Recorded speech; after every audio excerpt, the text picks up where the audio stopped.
Good day and welcome to this special report. I'm at the Fairway Hotel and Golf Resort in Johannesburg on what has turned out to be a rare sunny day here. I'm in conversation with political analyst Moeletsi Mbeki, and we're going to be talking about a number of the issues that have been facing the South African country as well as the African continent in the last year, and also doing a little bit of looking forward to what we could possibly expect for the year of 2020. Thank you so much for joining me, Mr. Mbeki. You're actually a man of many hats, political analyst, you were once a journalist. You were telling me a little bit earlier that you're also in the publishing business. And I wanted to just start here with asking you, 2020 has been quite a difficult year for most people. How has it shaped up for you? Well, it's been difficult because my company, Pomegranate Media and KMM Review Publishing Company, these are the companies that I'm part owner of. We've had quite a difficult time, like everybody, because on the TV production side, we have a TV production company. There's a standstill, really, with the broadcasters. So there's no new work being commissioned by the broadcasters. But on the book publishing side, the books are still doing well. We recently published a book on KPMG and its entanglement with state capture and all those things. So the book side is going well. Okay. Well, I think this is probably a good place for us to start to talk about this issue of state capture. I mean, I think it's been one of the big issues outside of COVID-19 of this year, where we've seen now quite a lot has come out at the State Capture Commission. I think from those watching it, we, of course, knew that state capture was a big problem. But one of the things that you mentioned is that it's important for us to contextualize. How do we find ourselves here as a country in a state where we've had what seems like rampant looting of the state, and many questions being asked about you know, the legacy that's going to leave for the Zuma administration, but also how the Ramaphosa administration is going to handle it going forward? Well, one of the difficulties we South Africans have is that we don't learn from other people's experiences. The question of the looting of state-owned enterprises is an old problem in Africa. There was a report produced by the World Bank as far back as 1980, which went into a great detail analyzing the looting of state enterprises on the African continent. So there is nothing, to me, who lived in other African countries, the looting of state enterprises is absolutely nothing new. It happened in Tanzania, it happened in Zambia, it happened in Nigeria, it's happened all over Africa. And at the bottom of it is that the state in Africa is inherited from the colonialists. So the Africans don't see the state as their state.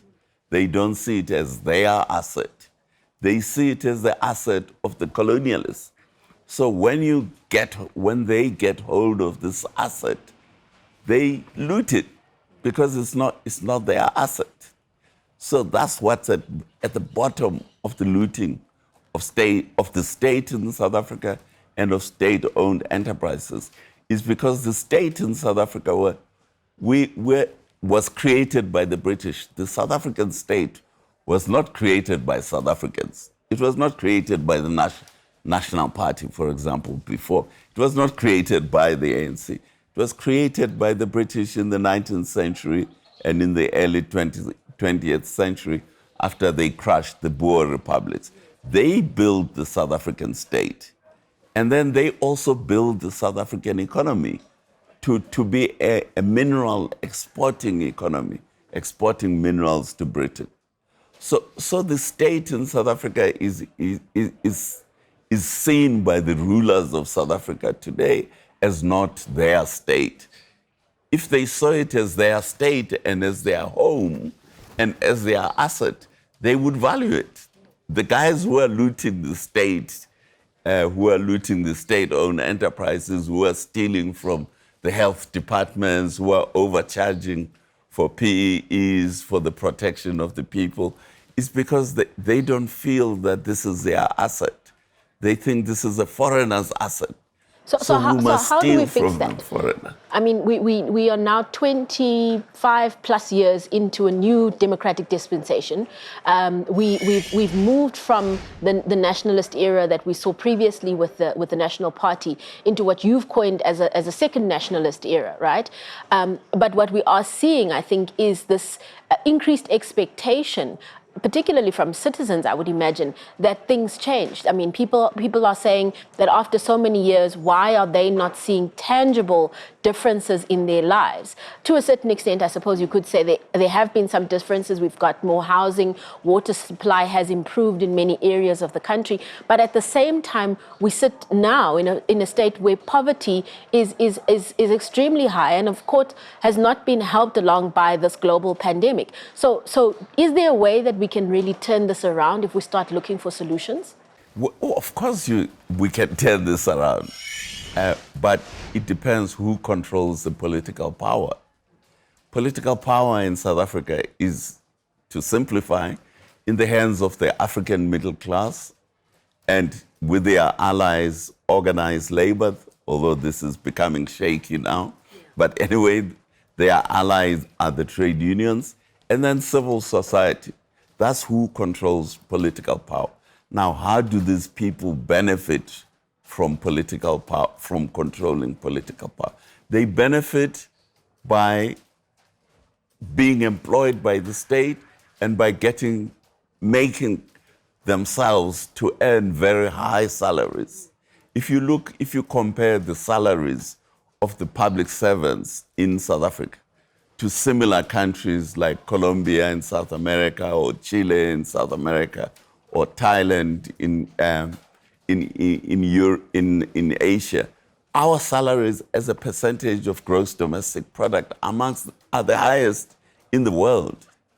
So the people who control the power are now eating out of the existing economy, which means, of course, there is no investment to address job creation for the poor, which is why we have the highest unemployment in the world, actually. Not only do we have the highest inequality in the world, we have the highest unemployment in the world, because instead of investing in building new factories, in creating jobs for the mass of the people, we have this elite black middle class with their partners, the trade unions, who pay themselves phenomenal salaries by taxing the rest of the economy. They tax the economy, and then they pay themselves phenomenal salaries.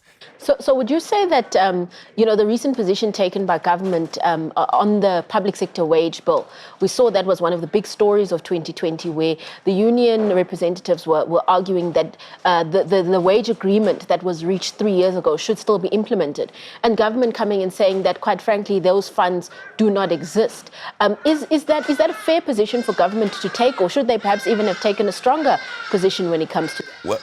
Well, you see, they are punishing the lower ends of the civil service. The people who they are saying, we are not going to give you any more increases, are at the bottom of the civil service, like the teachers, the policemen. That's who are the unionized.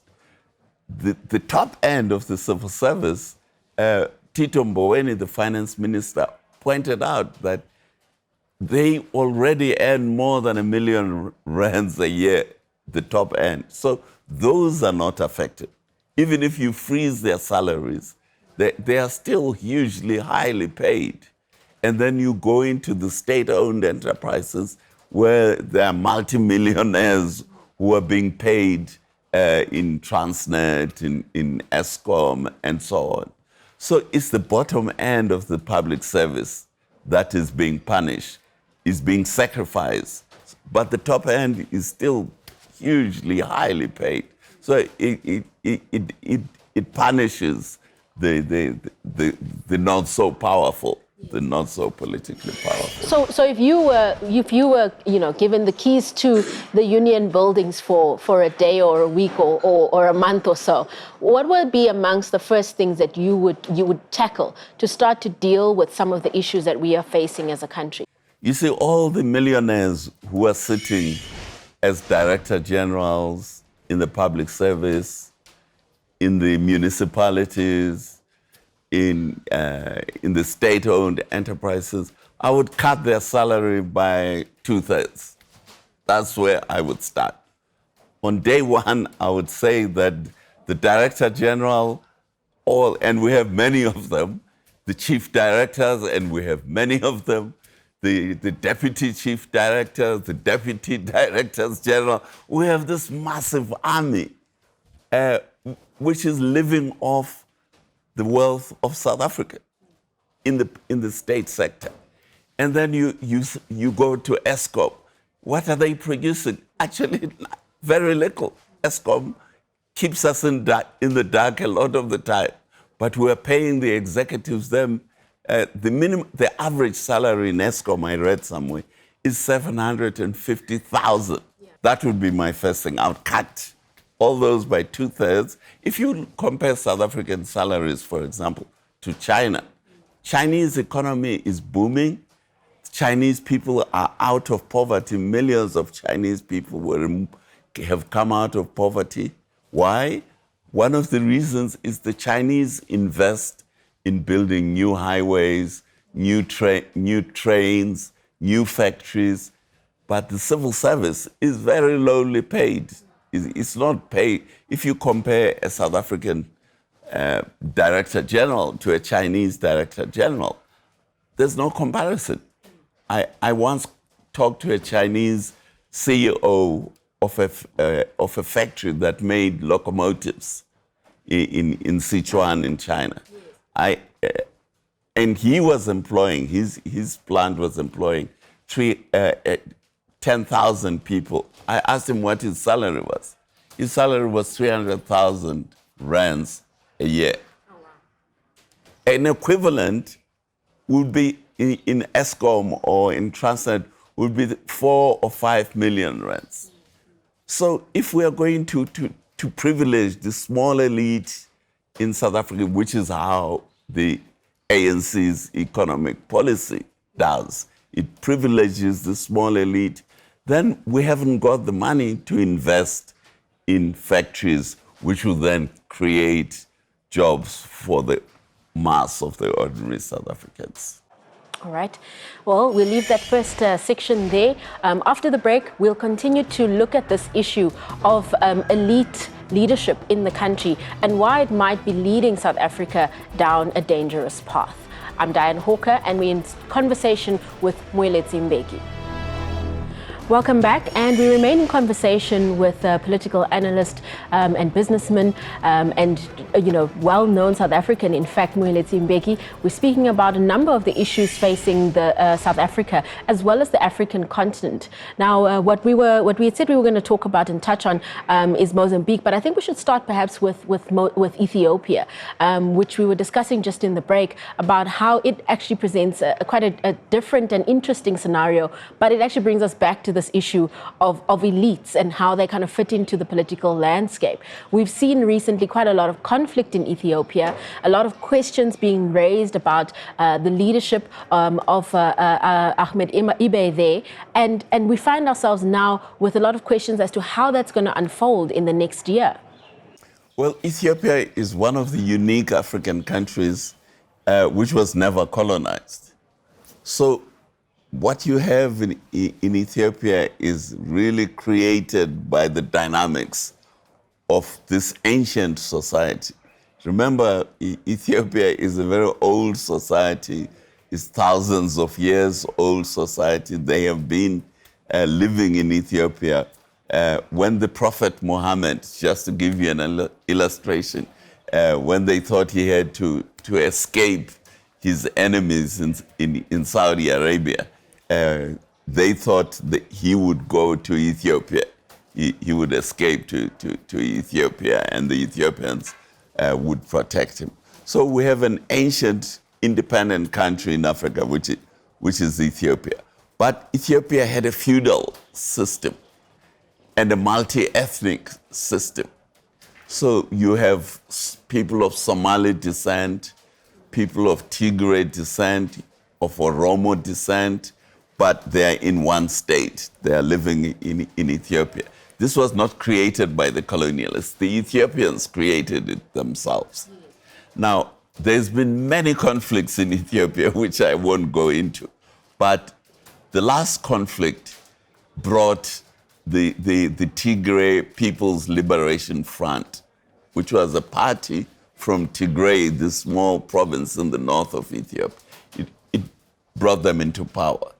So the TPLF, as it is called, put together a coalition of parties from the Somali-speaking regions, from the Oromo-speaking regions, from the Amharic-speaking region, but it remained the dominant player.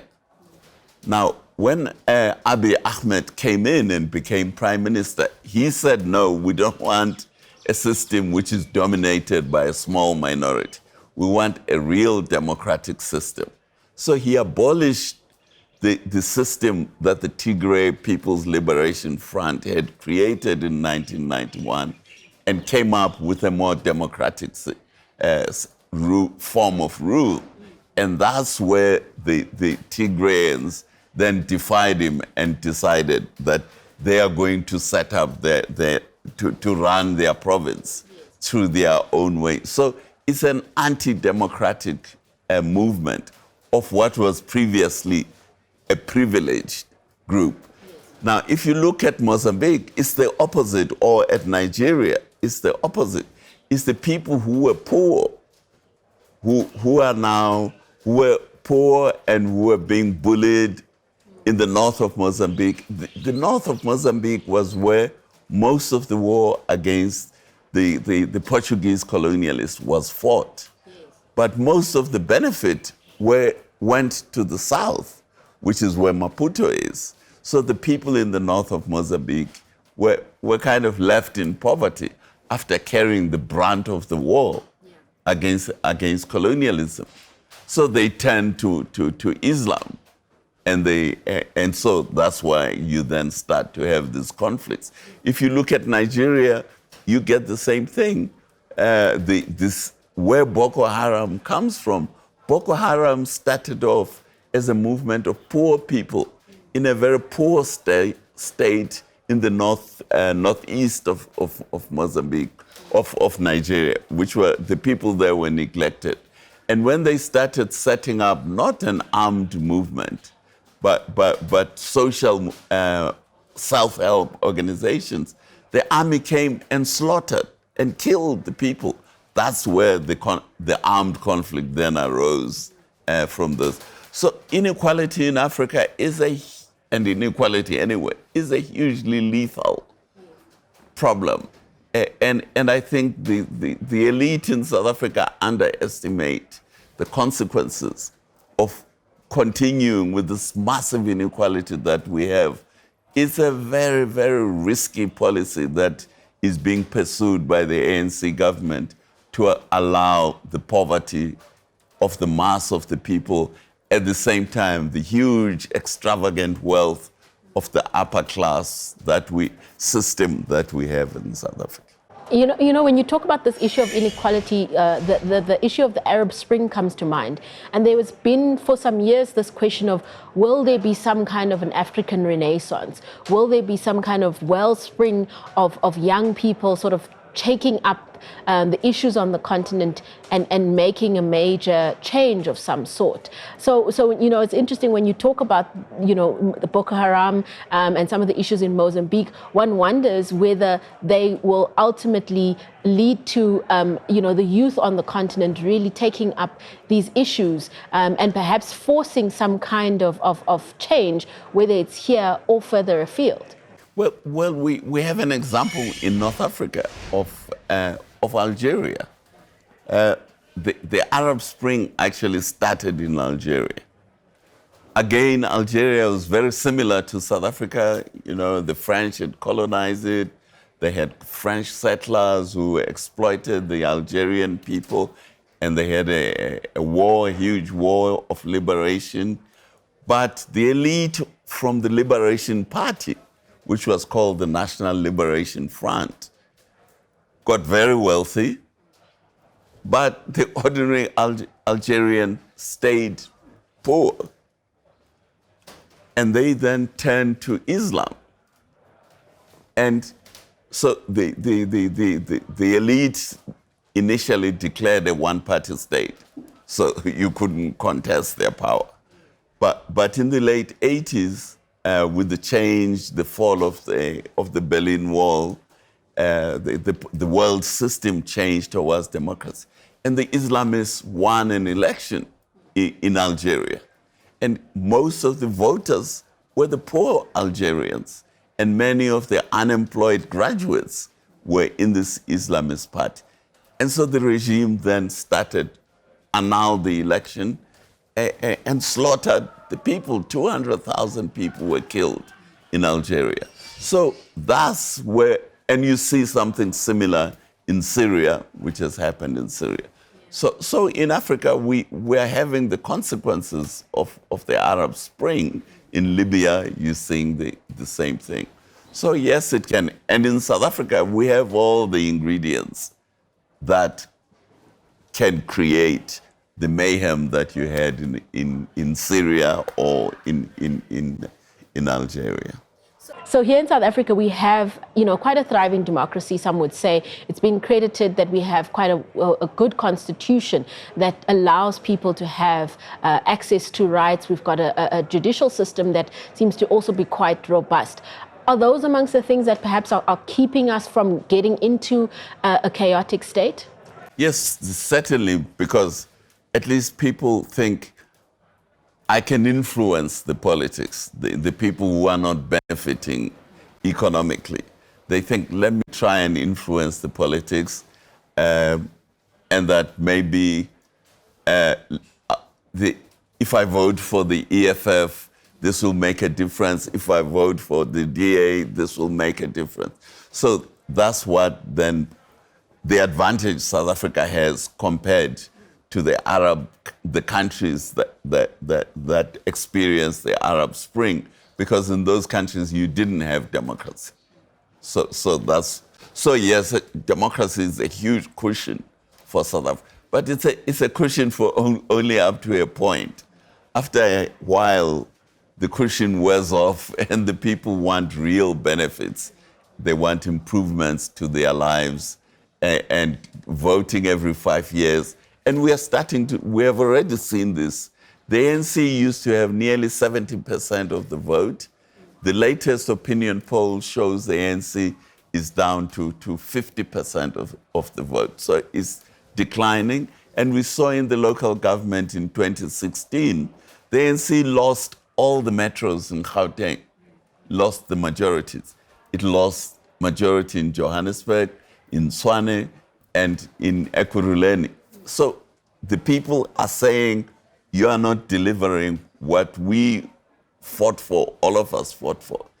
Yeah. And so that cushion is wearing thin, and eventually it won't provide the cushion at all. So we're going into a local government election just in less than a year, in fact. And like you said, the ANC has had some problems at the metro level, but we've also seen the Democratic Alliance has had quite a contentious previous year here. The removal of or the departure of Mmusi Maimane has been one of the issues. Herman Mashaba stepping down as mayor in Johannesburg. Tshwane was also in flux for quite a while and actually didn't have a mayor. So what's your prediction perhaps for us going forward into these local government elections? Are we going to see a shake-up at local government level? Well, I think we're going to see what we saw in 2016. The ANC, I don't think it will recover to become the single largest party in the metros, in the economic heartland of South Africa, which is the Gauteng province. I don't think they will become the single largest voter. So they will probably remain as the single largest party, but not not enough to rule on their own or to control the metros on their own. What is interesting about South Africa is the two main parties, the ANC and the official opposition, which is the DA, are actually declining in terms of support. The party that is growing in South Africa is the EFF. So we're being sent a signal by the voters, especially the younger people, believe that democracy is going to deliver to them the quality of life that they want. So they are turning to the EFF. So the EFF is the only party that, of the three main parties, is the party that's growing in the country. Although we did get another signal in the recent national elections, where we saw the Freedom Front Plus level up to become the fourth largest party. And I think that also sends us a different kind of signal. What do you make of that? Well, it does send a signal that they segment a section of the Afrikaner population. Remember, we are a multi-ethnic country. So what the FF Plus is sending is identity politics. What we had achieved with democracy was that we had politics of a united country, which is what Archbishop Tutu called the Rainbow Nation. But what we are seeing, because of the underperformance of the economy, we are seeing now ethnic parties emerging.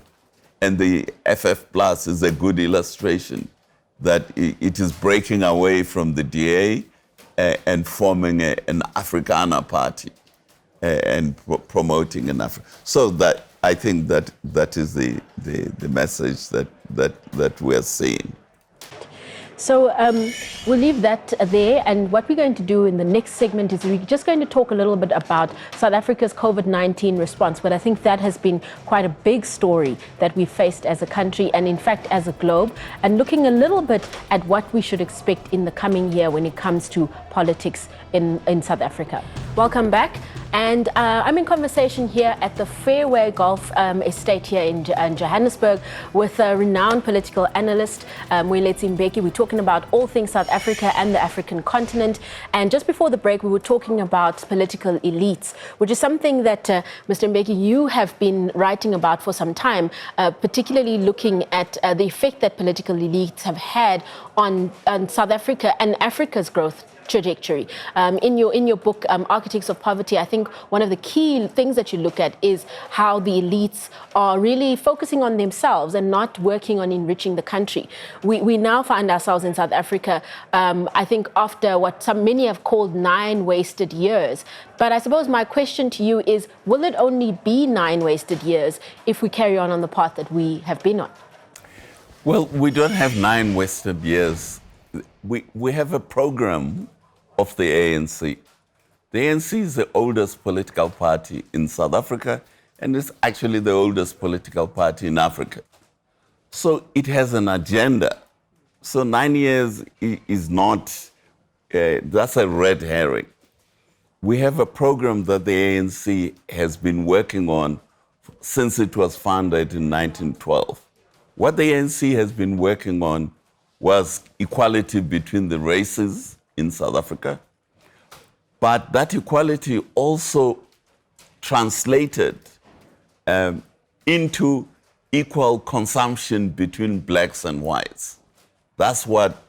So when the ANC got into power after many years in opposition, after nearly 90 years in opposition, it implemented a program to create equal consumption between the blacks and the whites. But what then happens is that the way in which the British structured our economy was a small group which was extremely wealthy, which was the whites. What the ANC did was take a small group amongst the black and add them to the small group amongst the whites to create a multiracial elite. But the great majority of the people get left out. So that's what has happened. So it's a red herring to say it happened in the last 9 years. It happened from day one in 1994. That was the program and that was the policy of the ANC, not of an individual. It was a program of the ANC. And that's why I wrote the book, Architects of Poverty, because I had lived in Tanzania and I had seen how these new elites after independence benefit themselves and leave the mass of the people out. Unlike in Asia, for example, where the elites in Asia realize that for the country to develop, everybody has to rise. The welfare of the people, which means everybody has to work. So you have to create jobs for everybody. Then your gross domestic product of your economy grows because everybody is contributing. In South Africa, the way in which we manage our economy is to benefit a small class. Is about 12% of the population comprise the middle class and the upper class elite in South Africa. The rest of the people are either blue-collar workers, but the great majority are actually unemployed.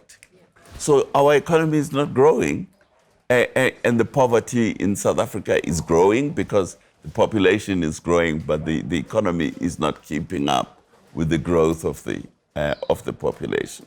So I think you raise a very important point there about the way our economy is structured. We know that for many years South Africa has been a mining country and an agricultural country, and commodities have been our main area of export. I think tourism has now more recently also joined the fore. But it doesn't seem like those focus areas of our economy will really take us to the next level, as it were.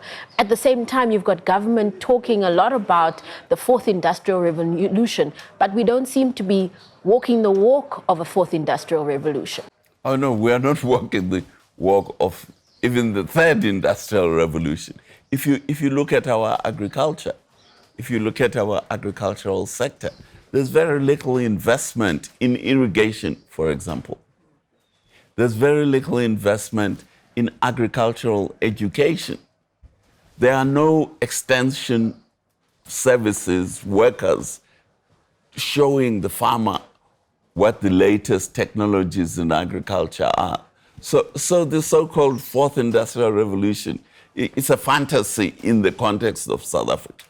It's a fantasy because we have a huge part of our population not working. To think you can leap from not working to being a robotics expert is just a dream, it's a fantasy. We do have enclaves in the South African economy, which do use robots. If you go to a car manufacturing factory in South Africa, if you go to Volkswagen, if you go to Mercedes-Benz, or if you go to Nissan, you'll find robots. Yes. So the fourth industrial revolution is here. But all those robots are designed in Germany and are imported from Germany and are run by the Germans, by your Volkswagens and your Mercedes-Benz. So these are enclaves. We have certain enclaves in our economy which are very modern, but they are not integrated into the economy of South Africa. And they are providing very few jobs compared to the needs of our population and the needs of our country. But of course, they pay tax, and so the tax goes back to the new elite who then, ironically, live off imports. If you look at the blue lights brigade that drives the president around, there isn't a single vehicle amongst those vehicles they are driving that's made in South Africa. Although we make cars in South Africa, they import all the cars that the Blue Light Brigade are driving. They import them wholly made. So this new elite, black elite we have in South Africa, is a huge liability to the economy of South Africa because they consume imports instead of developing the industry for the people of South Africa to be able to create wealth for South Africa. So it's a very problematic situation, but it applies to most of Africa. Now, what this does is it creates a lot of conflict. Because if you have a small group of privileged people and a huge mass of underprivileged people, then you have conflict, which is why in Africa, starting in South Africa, we have lots of conflict. The murder rate in South Africa is 5 times the global murder rate. We have about 35 murders per 100,000 of population. The global rate is about 5 or 6 per 100,000 of population, except in places like Syria, which are at war. So our murder rate is closer to countries like Syria, which are at war, but we don't formally have a war. But inequality translates to a very violent environment, to a very violent society, which is why South Africa has this massive crime rate, it has this huge murder rate. It's because of the inequality, because the people, the great, are fighting amongst themselves for crumbs. There's a famous book which I would strongly recommend your TV company to do a documentary on. There's a book by a lady, sociologist at Wits University. Her name is Sarah, I can't remember Sarah's surname. She went to study what happened to the people who lost their jobs in the footwear industry. Because from 1985 or thereabouts, the trade policy of South Africa changed, and changed even more after 1994 to open up the economy to imports. So instead of us making shoes, which we used to make in South Africa, we're now importing shoes. And lots of people lost their jobs, especially in the Midlands, Pietermaritzburg, in the Natal Midlands. And this sociologist went to study how these families are coping, suddenly becoming impoverished. And she found a huge amount of conflict amongst the families. So that's what not developing the South African economy, not progressing with the industrialization of the economy. In fact, our economy is deindustrializing, and that the consequence is the huge violence we have in our society. So, I mean, if we look at it, things look like they're in quite a dire state. The unemployment is extremely high. Like you've mentioned, there's this a burden of salaries that government is paying as opposed to dealing with developmental issues and improving infrastructure. But have we gone too far for us to sort of pull back, considering what you've seen taking place in other countries? You've mentioned China. You've also looked at the North Korean economy. Are there lessons that we could take from some of these places that would help South Africa to move going forward? Oh, there are many lessons that we can take from these countries. First, we have to sort out the education, and we have to restructure our education to have a much stronger technical and vocational component than it has today. If you compare Germany to England, for example, German education has a huge technical and vocational component compared to the British education system. And not surprisingly, the most industrialized economy in Europe is the German economy because they invest in the skills, in the technical skills of their population. There is nothing stopping us in South Africa from doing the same thing. What is stopping us from investing in education is this creaming off of resources that is happening. So we have a lot to learn. South Africa has huge amount of minerals, but we export all those minerals raw. The other day there was a discussion in Parliament that we are exporting chrome which you use for making stainless steel. We're exporting it in a raw form to China.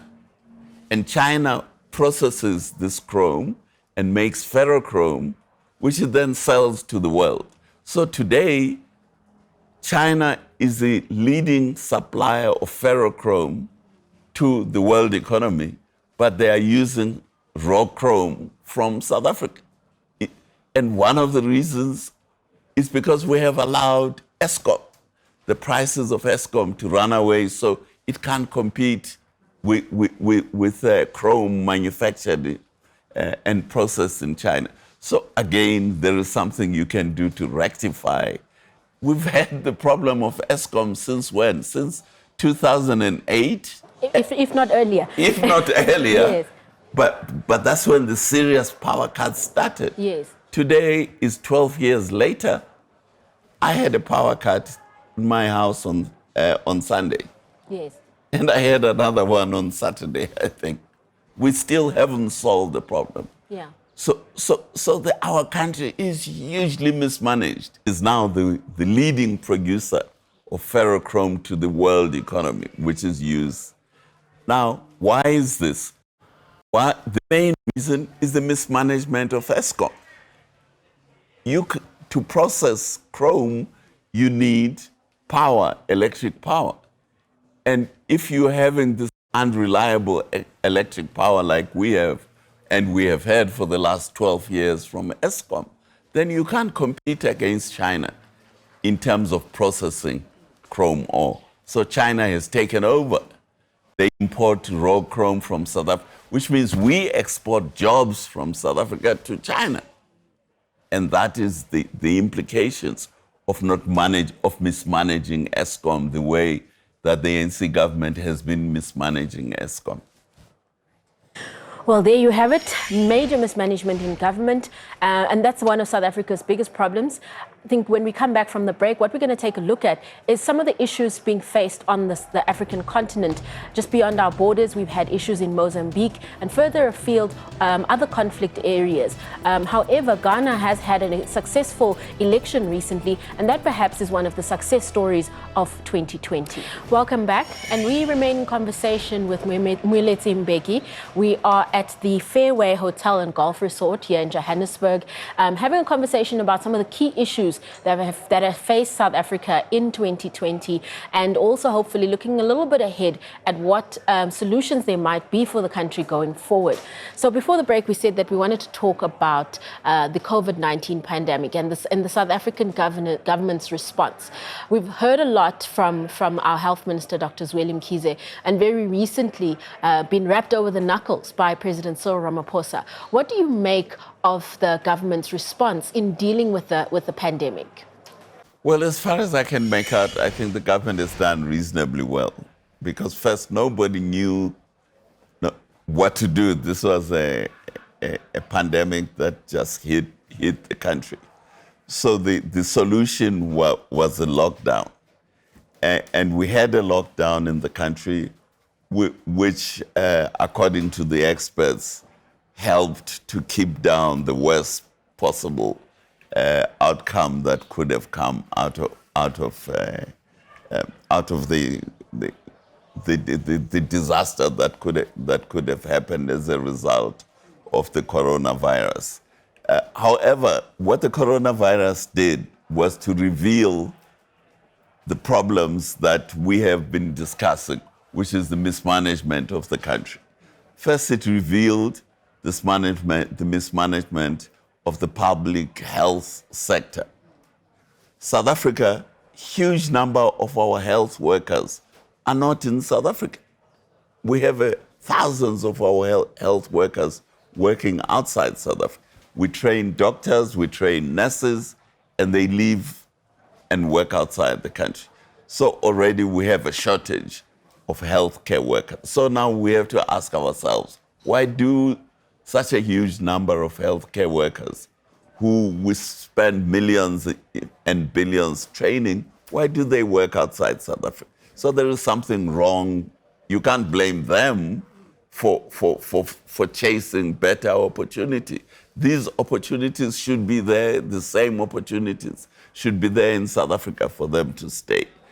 Then you have the whole issue of the growth and the expansion of our healthcare infrastructure. That is another challenge that has not been happening. Well, effectively, it hasn't grown and it hasn't expanded. It hasn't grown, and the level of maintenance, I think, leaves a lot to be desired. So the infrastructure, the healthcare infrastructure, physical infrastructure, again, it shows that it should have grown anyway. So they are all and then the residents, the homes of South African citizens.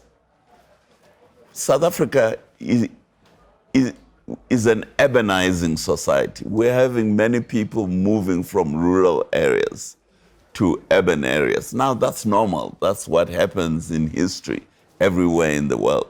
But we haven't built the accommodation, the healthy accommodation for this population. So they are living, a huge part of them are living in shanty towns, which means they cannot do the social distancing. And they don't have the water infrastructures, they don't have the sanitation infrastructures. What the coronavirus showed was that there has been a huge mismanagement of the South African economy and of the social sectors of our economy, the healthcare sector, and the transportation sector. For example, the public transport, the primary way of moving our population is the taxi. Now, the normal primary way of moving large numbers of people is either the train or the bus. So if our population was moving through the train and the bus, then you can implement the social distancing and so. So what COVID-19 showed was the shortcomings of South Africa. It put them it showed South Africa in a naked way, let me put it that way, all its shortcomings. And the second wave is just showing once more that there is something very wrong with how the country is being managed. I think that the issue with the second wave that I've found quite interesting is also the areas which have seen very high levels. So if we look at a province like the Eastern Cape, where there's definitely been some significant shortcomings when it comes to healthcare. There are only few hospitals there that one could consider to be primary healthcare facilities, and most of them are in the major centers. Largely, the rural areas do not have those kinds of facilities. So going forward, do you think that government needs to then relook at, in fact, how it's been handling its health budget and where it's been putting those resources? It has to look at how it has been managing the health sector, but also how it has been managing the whole transition from rural to urban, how it has been managing the education system. So COVID-19 has shown us that really our country is mismanaged and it's not managed in an optimal way and is therefore very vulnerable, which is why it's no accident that you have the most disease load in Africa is in South Africa. It's not just the pandemic of coronavirus, it's HIV/AIDS. Is tuberculosis. So South Africa has a huge disease load. Why is this disease load not being overcome? We are not overcoming the disease, which is giving people more medicines. But the source of this huge disease load that South Africa has, why are we not addressing them? Where is it coming? Why have we got, compared to the rest of Africa, why have we got such a massive disease load? You know, we have TB that is uncontrollable, that doesn't respond to medication. Why do we have this type of TV in South Africa and they don't have it in Nigeria, they don't have it in Ethiopia? So these are the questions that we as a country have to ask, and that's what coronavirus showed us, that South Africa really is in deep trouble, and there is no, social grants are not a solution to poverty in South Africa. We have the highest inequality, a huge number of people who go to bed hungry in this country. Why is that? Why? So these are the questions that have to be addressed, and we have to find solutions for them. So I'm glad you've mentioned the issue of solutions, because I think some of the books that you've worked on have been more focusing on getting those solutions. And if we accept that the ruling elite are part of the problem, how do we as citizens then be the drivers of those solutions? Well, of course, as citizens, we have a vote. And it's very clear that the current ruling elite coalition, let's call it that, of the ruling elite, of the black middle class and organized labor, it is not a developmental elite. So we need to find another elite in South Africa that is going to focus on development instead of enrichment. The present elite of organized labor and the black middle class focusing on self-enrichment, which is why we have so much corruption in this country, is they want to enrich themselves. They are not interested in development. So we need new parties and new elite, new coalitions that are developmental oriented. And if you look at Asia, that we have a lot to learn from the Asians, how you have developmental oriented societies, how you get there. Our current ruling elite is not developmental, it's a self-enriching elite. On a slightly more personal note, you've worked as a researcher for the ANC, as you mentioned before. Your brother was the president of the country and the president of the ANC. And we now obviously find ourselves in this situation where there is this mismanagement, as you say. Are you disappointed with the leadership of the party that you once worked for and were quite close to? Yes, I'm disappointed by the corruption. I'm not very disappointed about the choice of their so-called development model. I don't think really they knew better. I think they felt that we, the Africans and other black people, have been discriminated against, so we have to get reparation. We have to be compensated. It was wrong policy, but it was understandable. But the mismanagement of hospitals, the mismanagement of Eskom, the mismanagement of existing enterprises, that's inexcusable.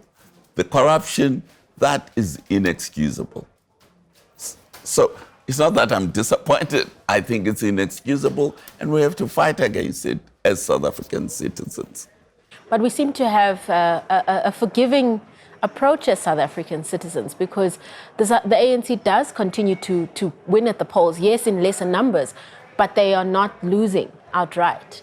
Well, if you have to understand to the secret of the ANC's success. The secret of the ANC's electoral success, ironically, is the rural poor. We have at least a third of the African population in this country live in the rural areas.